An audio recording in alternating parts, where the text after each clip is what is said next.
یہ فہیم اختر بھائی نے سوال کیا کہ کپڑے کے موضوع پر مسح. بھائی دیکھیں اس بات کو سمجھیں، موضوع پر مسح کرنے کے حوالے سے سنن ترمذی کے اندر برا بن عاطب رضی اللہ تعالیٰ عنہ کی روایت موجود ہے.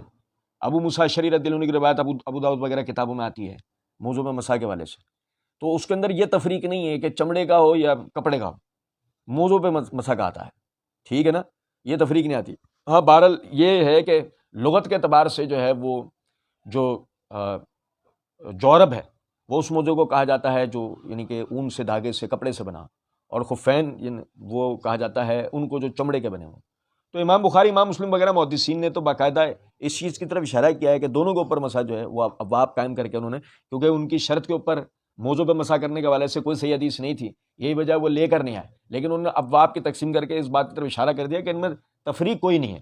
آپ جو ہے وہ یعنی کہ چمڑے کے موضوع پہ کریں یا کپڑے کے موضوع پہ کریں، اس کی گنجائش موجود ہے. اچھا لیکن اس میں ایک بات سمجھنے کی ہے، اور وہ بات سمجھنے کی یہ ہے کہ ہمارے ہاں لوگ جو نا یہ سمجھتے ہیں کہ یہ کوئی سردیوں میں وضو کا لازمی نتیجہ ہے. او بھائی یہ سردیوں میں کوئی وضو کا لازمی کوئی فریضہ نہیں ہے، یہ جواز ہے.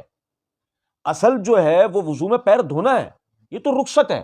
کہ اگر آپ مثال کے طور پہ سخت سردی ہے اور آپ جو ہے وہ ٹھنڈا پانی آپ کو میسر ہے، گرم پانی آپ کو میسر نہیں ہے، تو ایک سہولت شریعت نے دے رکھی ہے کہ آپ موضوع پر مسح کر لیں.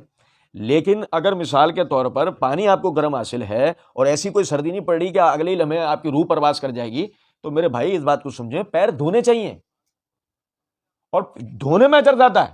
صحیح مسلم کی جو وہ حدیث ہے کہ نبی صلی اللہ علیہ وسلم نے فرمایا کہ کل قیامت کے دن میں اپنے امتیوں کو ان کے وضو کے اعضاء چمکنے کی وجہ سے پہچانوں گا.